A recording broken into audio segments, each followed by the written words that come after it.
Welcome to the first day of questioning of the undercover police officer Jim Boyling, who used the cover name Jim Sutton, had the code name Psycho Dream HN14. He'll be giving evidence over 4 days.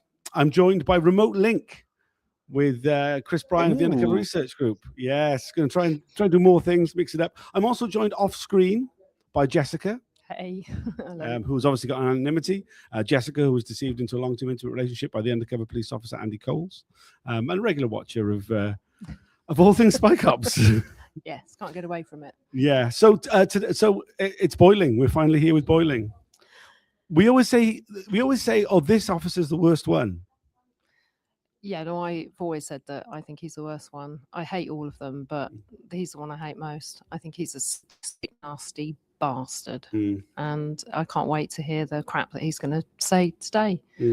So yeah, an absolutely thoroughly hideous human being. Sadistic, nasty bastard, Chris. You got any raise on that? I don't have too much to add to that. I guess a bit of background. I mean, I don't know how many people tuning in don't know anything, but he obviously had a number of relationships, including with Rosa and Monica. And Ruth. So I just turned my alarm off for the stream. He infiltrated first, reclaimed the streets, generally hung about. Codename Psycho Dream, which I think one of the more appropriate code names, say. It's Psychopathic nightmare, I think, is probably more the case. Yeah, he was also a hunt sab as well. Yeah, we heard last week from 3 witnesses who were targeted by him. First, we heard from Monica, who was the first woman who he deceived into an intimate relationship. She gave very harrowing testimony last Tuesday. We have covered that in over the weekend. We put out 2 new episodes of the Spy Cops Info podcast, one of which was a recap of the week where we covered Monica's evidence. The other of which was a special episode of a reuniting of 6 Reclaim the Streets activists who talked about the statement they put in about Boyling and questions they have for him. That one just came out this morning. If you haven't had a chance to listen to it yet, I really recommend it. I think it'll go well alongside the evidence of Boyling. As well as Monica, on Wednesday, we heard from 2 witnesses from Reclaim the Streets. Roger Geffin, who is a prominent cycling advocate campaigner, but was active in Reclaim the Streets, as well as GRD, who was someone who wouldn't have defined themselves as a Reclaim the Streets activist, but was recruited by Boyling to take part in some direct action, which Boyling himself organised, the crashing of cars in order to block the road for June the 18th, Carnival Against Capitalism. What they said, what all 3 of those witnesses said, I'm sure will feed into the questions that we have for I'm not sure who it is. I'm presuming David Barr will be asking the questions, but that hasn't been confirmed. I haven't actually asked, to be honest. But I thought so. Boyling also involved a few GM crop trashing, wasn't he, as well? The first GM crop trashing in Ireland. Definitely. Yeah, I mean, he definitely went out of London, although he was very much London-based. He done quite a few actions outside, sort of rural actions. The Good Friday the hunt sab is the big hunt sab thing. I keep on calling it the Good Friday Easter egg hunt. That's not right, though, is it? So it was a hunt sab, not an Easter egg hunt. There's quite a lot of things. Yeah, he'd done a lot of driving, as was wasn't kind of things going on with his deployment. Obviously, with Rosa, we know that's public knowledge that he got back together with her after his deployment, and they had a couple of kids together. I was just rereading it's quite a good article on Wales Online written a while ago. Quite a detailed article which I posted on Facebook earlier. So I've just been handed a document. I've just been handed a piece of paper. Oh no! Okay, sorry, I'm not allowed to talk about what's on the piece of paper yet, but maybe later on I will. I'm not sure why it's been handed to me whilst I'm live on air. I'm not allowed to talk about it, but it's very exciting. Yes, sorry, Chris. I do apologise. That's okay. I'm intrigued now by the bit of paper. Well, you should be. Yeah, so it's interesting. So one of the other things about Boyling is that he fathered 2 children with one of the women he was spying on, and yeah, it's going to be really interesting, but also quite harrowing, I think, to listen to him talk about that today, and just the kind of nonsense that he'll be saying, and it's quite. So there's a lot of the women actually that were deceived into relationships that are here to support the women that he had relationships with today. It's been quite a show of solidarity for them, because I think this is going to be really difficult to listen to. I mean, they all lie, that's what spy cops do. They're full of shit. But I think he's going to be sort of one of the worst. So, yeah, I think it's going to be quite a difficult day today. But I think we've got the I think we'll talk about it. I don't think I can say like where it came from. I think I'm allowed to talk about it. The spy cops. I went to show it, but I was talked out of it, and now Jessica's about to talk about it. Yeah, so it's not my fault. Shall I show it on screen? Yeah. Okay, why not? So this is the piece of paper. Oh, okay. It's a spy cops bingo card, Boiling edition. Yeah. So if anyone listening hears sort of during the inquiry someone stand up and shout bingo, it's because we've hit all the bullshit excuses that's on the bingo card. Things were different then. Memory's not what it was. I can't recall. I wasn't there. Extremists. Dangerous environment. It was a long time ago. Sort of, there's a few ones specific to Boiling, but a lot of the usual ones that they trot out and ask a difficult question that they don't want to answer. Yeah, I mean, we were, because Rosa was meant to give evidence on Thursday, but unfortunately wasn't able to do so. We hope that she'll come back in June in order to give evidence. But people won't have heard the story of how she was deceived by Boiling, a deceptive relationship that resulted in the birth of 2 children. And there are a lot of details around that, which I'm not going to talk about right now. But I'm sure that will. It's unclear what we never know what order questions are going to be asked of the witnesses. Yeah. It may be that we don't come to anything about the relationships today, which is always incredibly difficult for those who were personally affected, because you kind of steel yourself to go through hearing about these things, and then it's. You wait all day, and then it's the next day, or even the day after. I mean, he's scheduled for 4 days. It may be that it's only 3 of actual questioning. They usually book in a 4th day regardless. But yeah. Yeah, it depends if he does a Lambert and sort of strings the answers out for an extra day or so. Yeah, absolutely. I mean, we saw. I mean, Lambert ended up doing, how many days did he do in the end? I think it was 2 extra days. Yeah. He got, I think, yeah, and he was already booked in for longer than anybody else. I mean, he was a close associate is a close associate of Bob Lambert. His career after the police was very close, and in the police, very closely tied to his professional relationship with Bob Lambert. We can only hope that Lambert hasn't taught him how to answer questions, because I don't think I could go through. That again. Please God. No, we'll be going through that again in June or July, because Lambert will be doing that again. Yeah. But yeah, but Boiling, yeah, I don't know what. I mean, Boiling is the only one who's been disciplined by the police. I kind of hope that that's really pissed him off. So therefore, he's going to be a bit more forthcoming, at least in some respects. I don't know if that will be the case, but out of all the people that have deserved to be disciplined in one way or the other, I mean, if I was him, I'd be feeling, why me? Why have all the other ones who are just as bad, as bad as me? So, yeah. Yeah, I mean, it doesn't seem to get kind of affect their sort of sense of loyalty being mistreated by the unit, though. I mean, we've heard of plenty of officers who've complained about the unit and still managed to maintain some degree of loyalty. As ever, as I always say, if you want to see what true solidarity looks like, don't look to the workers' movement, look to the way in which cops cover for each other when caught out in wrongdoing. Yeah, I mean, that has broken down, doesn't it, to some extent? But I mean, I think, since the beginning of Tranche 2, there's been 2 camps, the loyalists and the the ones, the disloyalists and people of, But then there's different kinds of loyalty. There's loyalty to the Met in general, and loyalty to particular officers, particular cliques within the SDS as well, isn't there? So. Yeah, very much. We could it would be amazing if Boyling would actually kind of spill his guts a bit about what the unit was like, about the kind of the tacit, the acceptance that existed within the unit, about the deceiving and the deception and the abuse of women. I'm not holding my breath, to be perfectly honest. I wouldn't expect too much from the man, given his appalling track record and abusive history.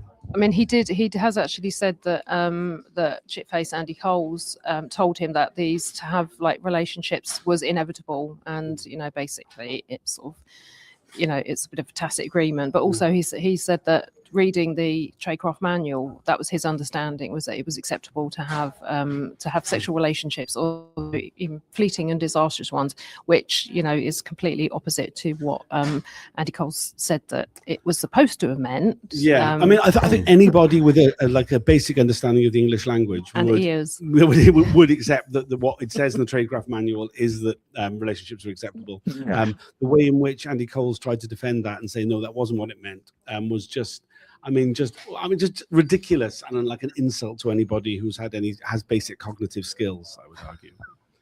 It's just absolute nonsense. I mean, and just even entertaining it, it feels like an insult to everybody. You know what I mean? Like, what utter rot. It's we don't expect much from Boyling, but I mean, it's incredibly significant we've got here. Of all the undercover officers who kind of, you kind of feel might have just done a runner and avoided it, I always had him down as being one. As far as we know, he's in the building.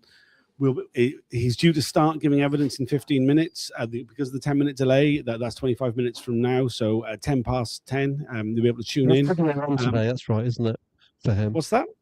We'll be able to see him on YouTube. You'll be able to see him.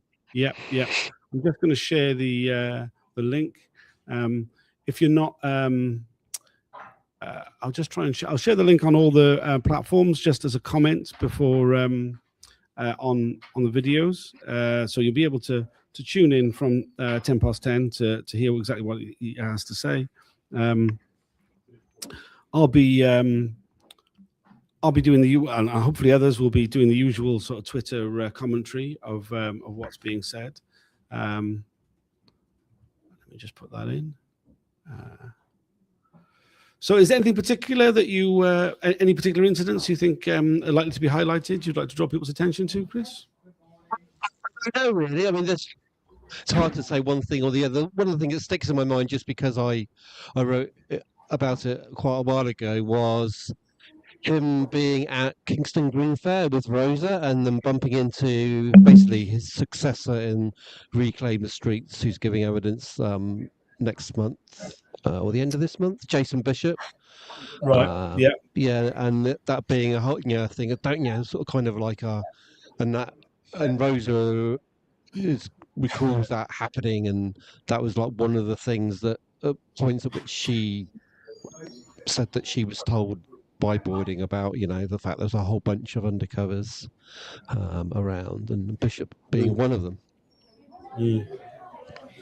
Yeah, I mean that's incredibly significant in terms of how the campaign against these units really developed, with other women finding out, or getting confirmation from based on that conversation. I think that's going to be hugely significant. It'd be interesting to see if that actually does come up early on in the questioning.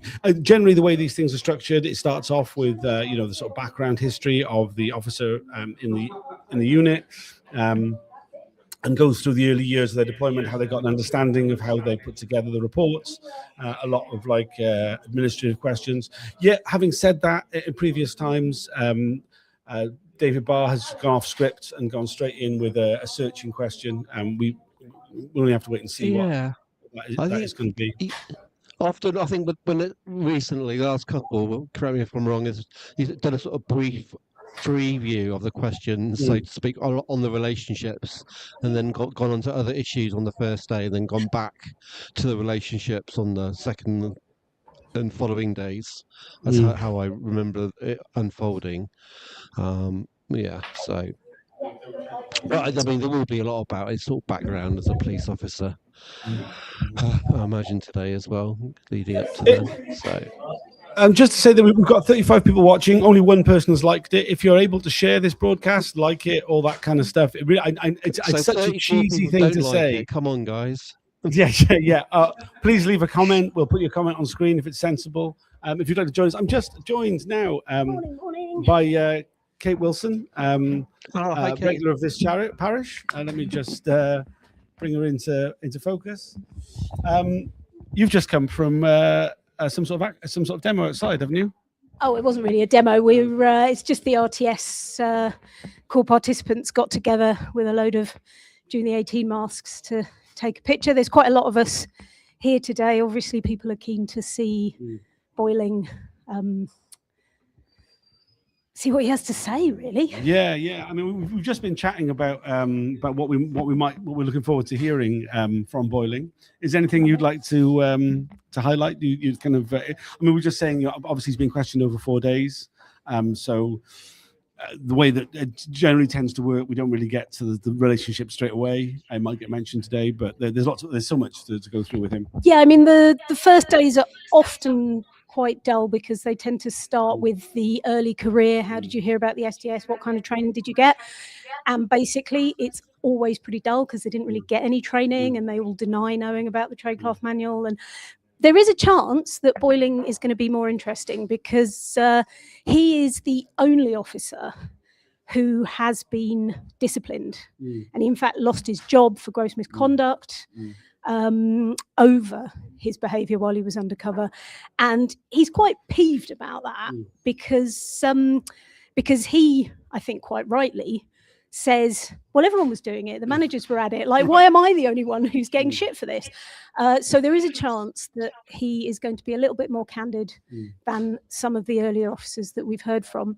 There's also some very interesting questions about the early tasking of Jim Boyling. So Jim Boyling, a lot of people will know him as one of the long-standing members of Reclaim the Streets, involved in the core organisation of a lot of the actions. He was driving a van on the M41, and I think he was one of the organisers for all the big Reclaim the Streets actions after that. But actually, if you look at Boyling's initial tasking, he was sent to spy on the ALF. And so there's some interesting questions to be asked about that. Changed what happened that took him out of the Hunt Sabs and into Reclaim the Streets. What were the policing priorities? Boyling himself actually claims to have been part of a criminal investigation around incendiary device attacks in East London.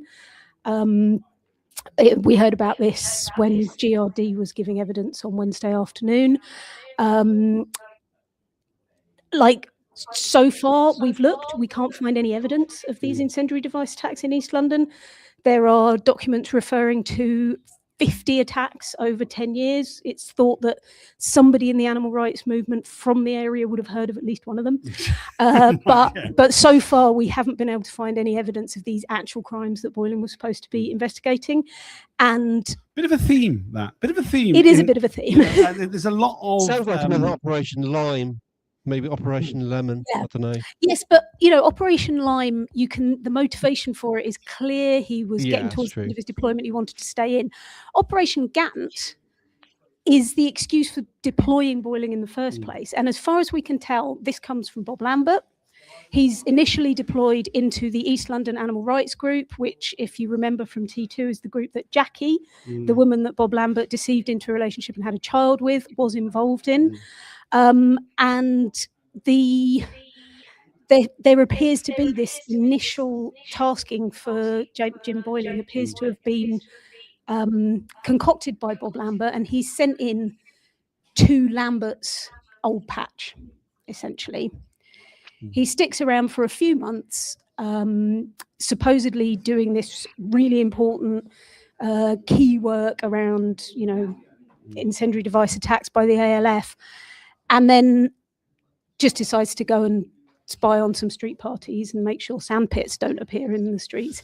I mean, it's quite inexplicable, and there's some quite outlandish allegations. I don't know how much of it I can talk about. We're hoping that Boyling's witness statement will be published today, and some of these initial tasking documents hopefully will be published today. But yeah, that's very early in his deployment, and there is a chance that we will get to those issues during questioning today. They usually go in roughly chronological order. So yeah. I'm aware we're due to start in 5 minutes, so I need to go and get my place. Thanks for joining us. Please do tune in for the later videos. We're doing one during all the breaks. I'll be posting on Twitter throughout, as well others. Please share those if you're able to. Like them, tell your friends, all that sort of thing. Thanks for joining us. See you in a little bit. Bye for now. bye-bye. Cheers. Take care. Bye, guys. Bye.